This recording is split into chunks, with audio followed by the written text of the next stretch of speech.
back to a new episode of Books Like Friends. For today's episode, it's going to be the third part of our three-part series on the genre of magical realism. In my last video, I mentioned we were discussing the author Jorge Luis Borges. And today, I'd like to do just that. I love magical realism. The genre itself, I think, is probably one of the most experimental and most creatively unique genres I've ever read personally. I just love the integration of the fantastical elements mixed in with the mundane activities of our daily lives, the integration of fact and fiction, and with Borges, he also includes a little hint of philosophy.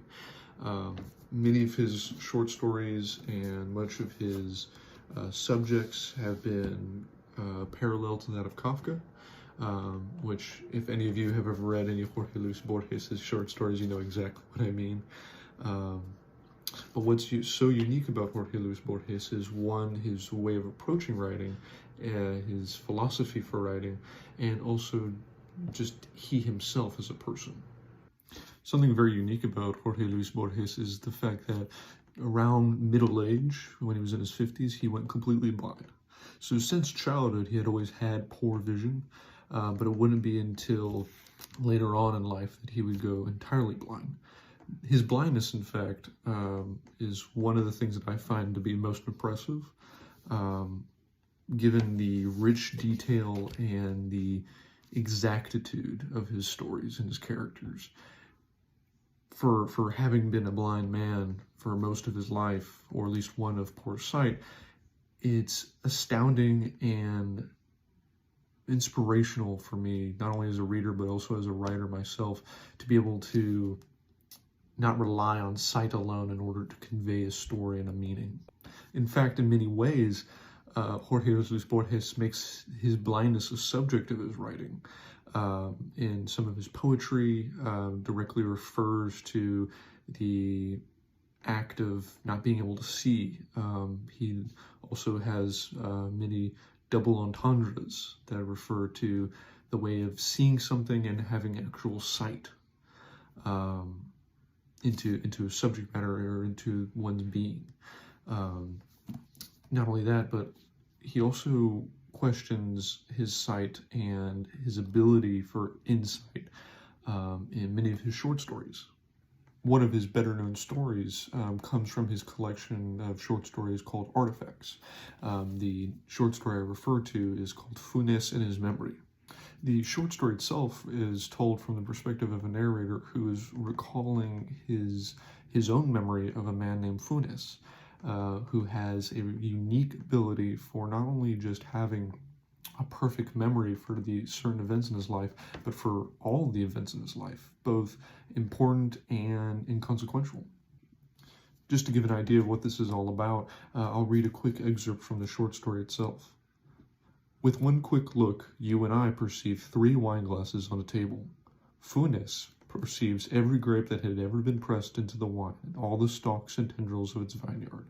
He knew the forms of the clouds in the southern sky on the morning of April 30th, 1882, and he could compare them in his memory with the vines of the marble binding of a book he had seen only once, or with the feathers of a spray lifted by an oar on the Rio Negro on the eve of the Battle of the Branco. So here we have the character Funes, who has a exact memory. And that short story itself is entirely interested in asking about the philosophical question of thought, of being a free thinker versus having a perfect memory.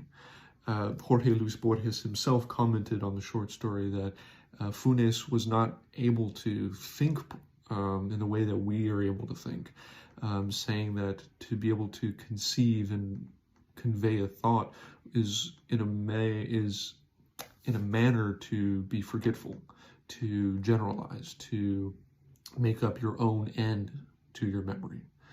To have an exact memory is to only be able to relay not a thought of your own, but to give a perfect transcription. Another one of Jorge Luis Borges' short stories that I love is one called The Writing of the God, in which case the short story is focused on a narrator who is been thrown into a cell underground, kind of like an oubliette, which is I believe a French word for a type of prison which one is constrained in a deep cell underground, and is unable to comfortably stand or sit down. It was more or less a means of medieval torture. Anyway, this narrator is a priest and is thrown into this cell during the siege of his city. While in the cell, there is a barrier that separates him from a hungry leopard. While the priest is losing his mind from being in such a deep, dark, damp place, and being fed and only when it's convenient, not being fully sure of what time of day or night it is, he is lost in contemplative thought over his ability to understand God, the presence of God, and how he could have access to God. There's tons of biblical references, there's a lot of mysticism that's brought into it, but to be true to the magical realism genre, one thing I love that the short story does is it just brings out a little bit of philosophy and spiritualism in a fashion that is unexpected. What I mean by this is that one of the great talents of the genre and of its writers is that they're able to take ordinary objects or things we take for granted and give them a whole new fantastical spin that we may not have considered to think of. And in the short story, The Writing of God, the narrator finally begins to contemplate about the spots of the leopards that he sees, and eventually comes to a logic that allows him to think of the spots as being their own secret language by God, that they are God's last message to humanity and to the universe. And so while down in this prison with a complete and total loss of sensation for time, he narrows his mind to unlocking this secret language, and concludes in finding that last message from God, in which I won't give away the end, but it's incredible, to say the least. So I've made mention about Borges's poetry and his short stories, and in fact I have a collection here of what I could only estimate to be like miniature essays on fantastical creatures throughout literature, which is really fun. It brings about a nice mix of fantasy along with history, and Borges incorporates a lot of wit. There's some really fun illustrations throughout this collection of, I think it's more than 100 different creatures being described in this miniature essay format. But looking over Borges's writing, it's noted that he never wrote novels. He only ever contained himself to short stories, essays, and poetry. And in terms of the oral tradition for his lectures, you can find recordings of those on YouTube, along with interviews as well. What's interesting to take away from Borges's refraining from writing novels is his philosophy for writing.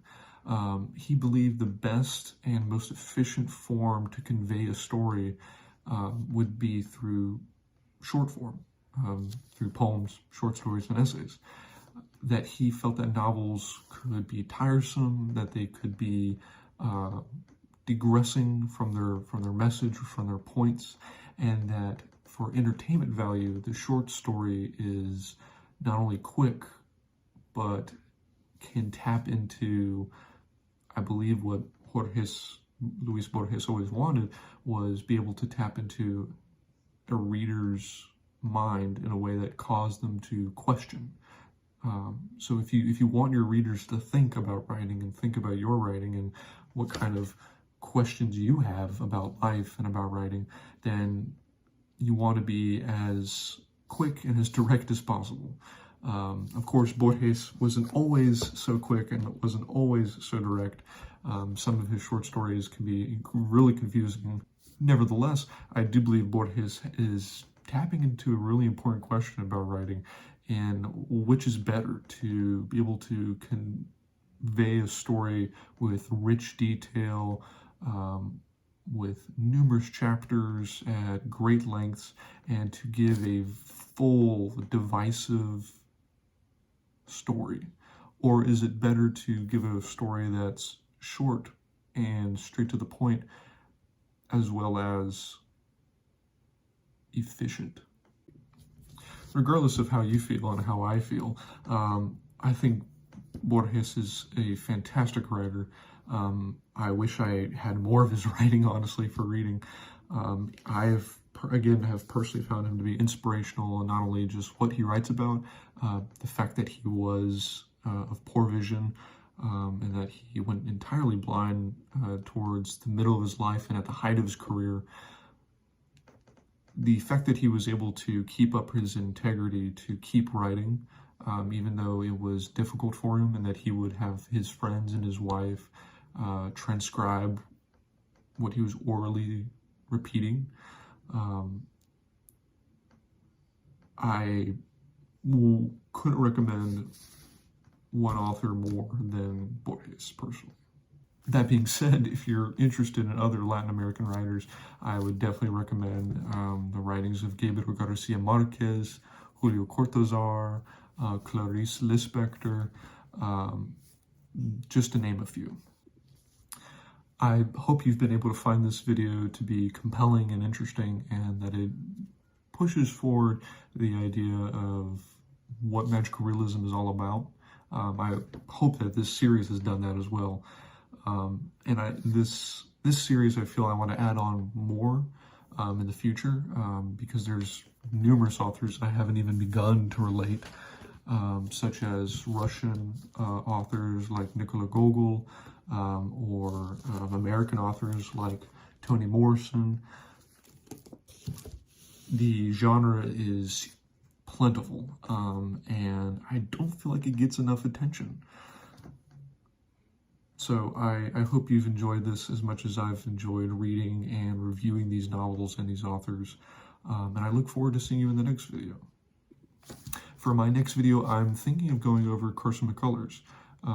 I have lived my whole life in Columbus, and Carson McCullers, who grew up in Columbus and has made Columbus, the downtown Columbus area, central to much of her writing. I want to be able to walk around and find the places that she's describing in her most renowned novel, The Heart is a Lonely Hunter. So until next time, I hope you enjoy these videos. I hope you enjoy reading what you are reading. If you have any recommendations, please leave a comment down below, or if there's another writer you feel like I ought to cover, please be free to let me know as well, and I will be sure to read and comment back. In the meantime, please leave a like, subscribe, and hit that notification bell for future videos. Thank you so much for watching, and have a good day.